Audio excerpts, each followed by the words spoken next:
Tem horas que Jesus está falando somente para os apóstolos. Tem momentos que ele está falando com o povo todo.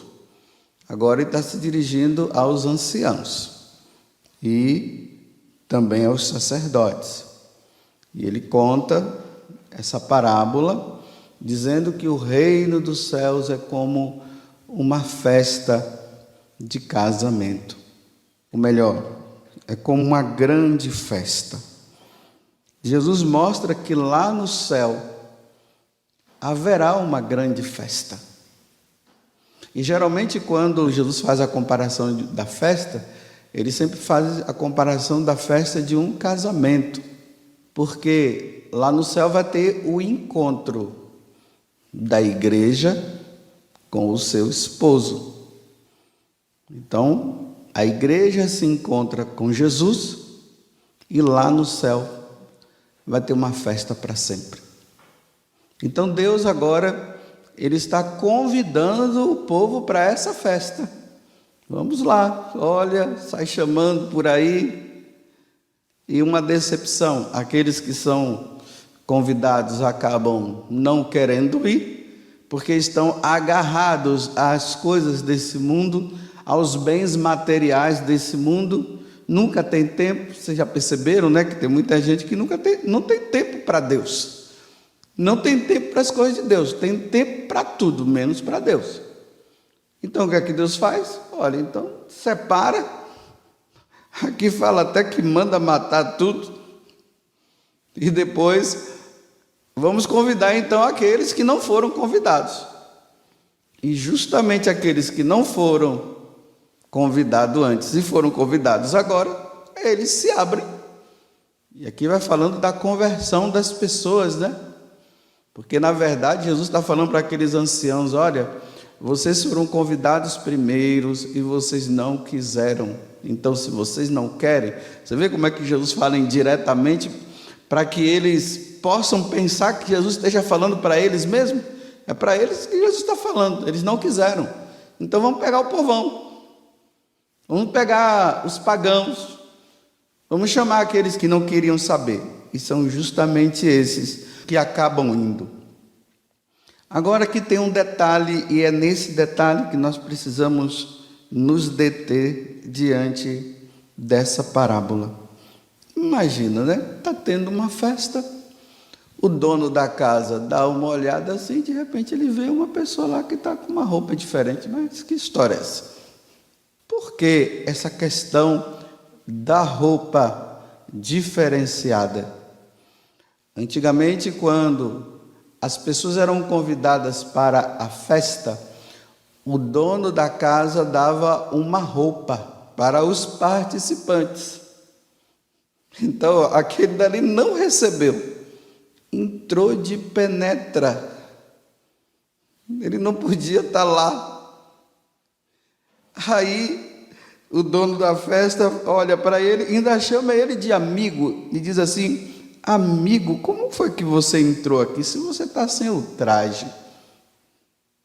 Que história é essa? Aí ele fica calado, porque ele sabia que ele estava errado. O que é que ele tinha o que dizer nesse momento? Porque realmente ele estava sem a roupa. Então aí vem a recompensa, né? Olha, amarra esse homem, joga ele na escuridão. Mais uma vez, está vendo Jesus falando da questão do inferno, está vendo?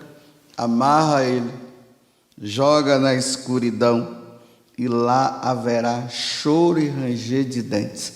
Haverá choro e ranger de dentes para aqueles que não estiverem com o traje novo. Então vamos entender. Como é que uma pessoa ela se torna cristã? Como é que ela se torna católica?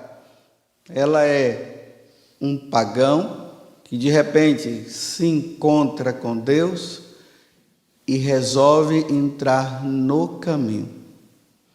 A primeira coisa para que ela possa entrar, ela precisa ser batizada.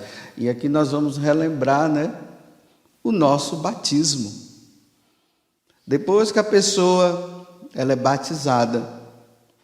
Porque antes do batismo, a pessoa é chamada a fazer uma renúncia. A renúncia ao diabo. A renúncia a tudo aquilo que é mal. Renúncia ao pecado. Renúncia às falsas religiões. Essas são as perguntas que o sacerdote faz à pessoa que vai ser batizada. Depois que a pessoa faz isso, faz essa renúncia, ela é convidada a professar a sua fé. Agora sim, uma vez que renunciou ao pecado, renunciou ao demônio, renunciou a tudo aquilo que nos afasta de Deus, ela é convidada a professar sua fé. Então agora eu creio sim, eu creio em Deus Pai Todo-Poderoso, Criador do céu e da terra, e em Jesus Cristo, seu único Filho, nosso Senhor. Eu creio na Igreja Católica, Apostólica, Romana, e aí vai falando. Aí pronto, agora a pessoa está pronta para ser batizada. Ela é batizada, eu te batizo, José Augusto, em nome do Pai, do Filho e do Espírito Santo. Aí ali, no batismo, a pessoa recebe uma veste nova. Por isso que a criança que foi batizada, os padrinhos respondem por ele, e os pais também. Ou quando a pessoa é adulta, ela vai com aquela roupa branca. Aquela roupa branca não é para ficar indicando que a pessoa vai ter paz no coração. Não é isso não. Aquela veste branca é para relembrar que João, ele viu uma multidão diante de Deus lá no céu, e eles estavam com uma veste branca. A veste do pecado é uma veste suja. A veste do pagão é uma veste suja. Então ele precisa trocar aquela veste por uma veste nova. Agora dá para compreender o Evangelho. Para entrar no céu, não pode entrar com a veste suja. Então, no dia do batismo, veja o que é falado. Por exemplo, vou colocar meu nome, né? Para não ficar também, de repente, alguém pode se ofender falando o nome, né? José Augusto, você nasceu de novo. No batismo é um novo nascimento. Você nasceu de novo e se revestiu do Cristo. Olha, a simbologia da veste nova. Nós nos revestimos de Cristo. Tanto que São Paulo fala isso, que nós devemos nos revestir de Cristo. Por isso, traga esta veste batismal, que seus pais e padrinhos os ajudem, para que através das suas palavras e exemplos, conserve a dignidade de filhos e filhas de Deus. Olha, aí os pais e os padrinhos têm que estar ali ajudando aquela criança que vai crescendo na sua vida espiritual. Eles têm que, com o exemplo deles, com as palavras deles, levar aquela criança a permanecer com essa veste branca, porque essa veste branca simboliza o Cristo que foi revestido e também a dignidade de filho de Deus que a pessoa recebeu até a vida eterna. Então, um católico, ele não pode de forma nenhuma permitir que as suas vestes fiquem sujas novamente. Suja quando era pagão. Como cristão, as vestes têm que estar sempre limpa, nunca suja. O batismo faz com que as nossas vestes se tornem limpa. A água purifica, a água tira toda a sujeira. E agora aqui entra a questão dos cristãos de hoje, né? Quando esse homem aqui, ele olha e diz para o bendito lá: ei, amigo, como foi que você entrou aqui? Com esse traje, sem o traje de festa. Olha, como é que você entrou aqui com essa roupa suja? Os cristãos de hoje, eles querem dizer que eles são de Deus, mas ao mesmo tempo eles querem ficar com a veste suja. Eu sou de Deus, mas vivo no pecado, mas eu continuo fazendo as coisas erradas. Afinal de contas, Deus conhece meu coração, a misericórdia de Deus é muito grande. Você acha que Deus vai permitir que eu seja lançado nas trevas exteriores, aonde haverá choro e ranger de dentes? Não, Deus é meu amor, Deus me compreende. Eu posso sim viver assim, não tem problema. E no final eu vou participar do grande banquete lá na eternidade. Rapaz, eu fico assim admirado com a fé dessas pessoas. Eu não tenho essa fé não. É fé demais. Acreditar que eu poderei um dia estar na eternidade com as vestes sujas, sem limpar. E aí entra realmente a fraqueza humana. Por isso que entra o confessionário agora, porque o batismo é um só, não pode ter 2 nem 3 batismos, o batismo é um só. No batismo nós recebemos a dignidade de filho de Deus, nós voltamos à inocência de como Adão e Eva era lá no paraíso, sem o pecado. Ele nos limpa, mas nós ficamos com a inclinação a errar. Então, por essa inclinação nós temos que estar atentos, vigiar e orar para não cair na tentação. E aí nós vamos lutando. Quando acontece diante de uma fraqueza, meus irmãos, não é sem vergonhice, é fraqueza.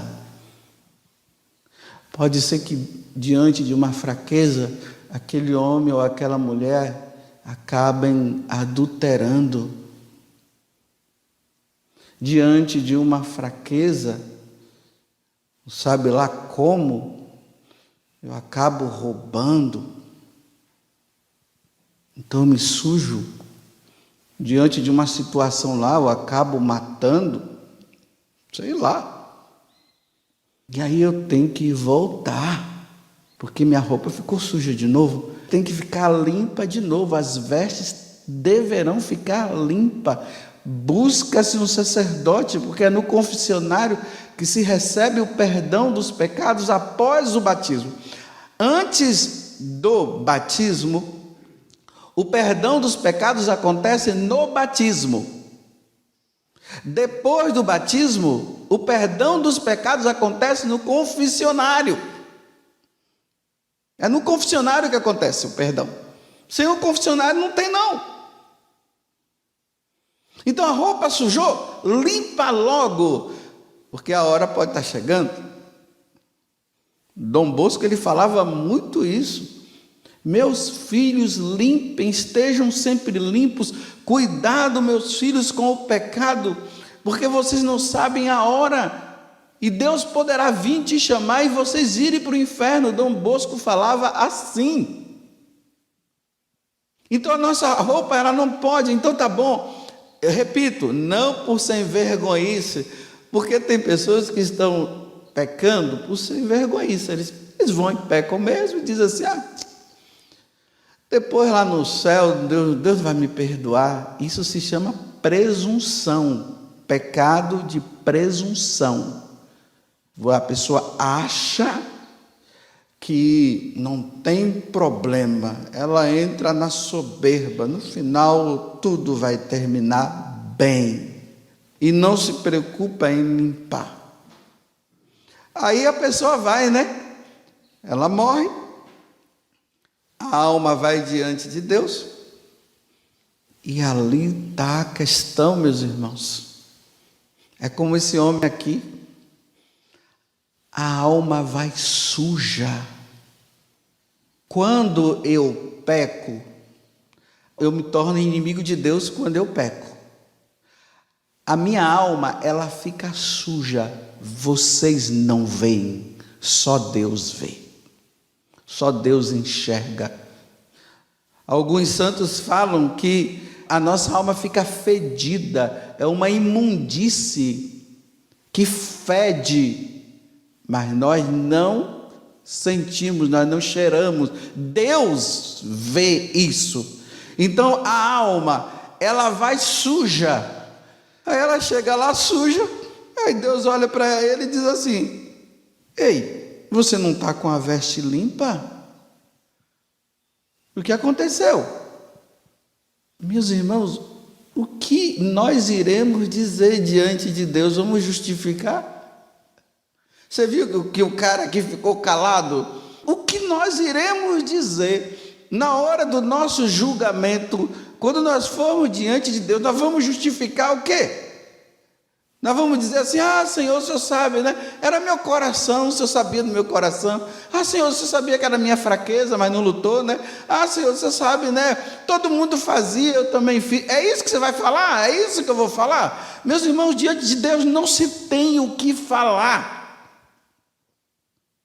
Nós já vamos do jeito que nós vivemos aqui em São Bernardo de Claraval. Ele dizia isso, que quando uma alma, se ela vai na graça de Deus, ela leva essa veste limpa dela diante de Deus, ela vai do jeito como ela viveu aqui. Se ela vai no pecado, se ela vai na desgraça do pecado, ela vai com a desgraça do pecado diante de Deus, e ali recebe a sentença: vinde, bendito do meu Pai.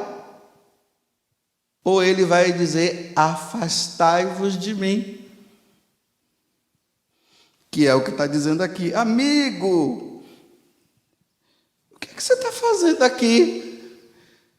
Gente, você imagina eu chegar diante de Deus e Deus dizer assim: Paz Augusto, o que é que você está fazendo aqui? Sai daqui, vai embora. Aqui não. Mas Senhor, misericórdia, aqui não. Vai embora. Para onde? Amarrai os pés e as mãos desse homem e jogai-o na escuridão. Ali haverá choro e ranger de dentes eterno. Sofrimento eterno, porque sujou a sua roupa aqui e era para ela estar limpa. Termino fazendo uma pergunta: a tua roupa está suja ou está limpa? Até quando você vai permanecer com essa roupa suja? E você que está com a roupa limpa, permaneça com ela. Porque nós não sabemos nem o dia e nem a hora. Ó Virgem Santíssima, não permitais que eu viva e nem morra em pecado mortal. Em pecado mortal eu não hei de morrer, porque a Virgem Santíssima há de me valer. Valei, Virgem Maria ou Virgem Santíssima.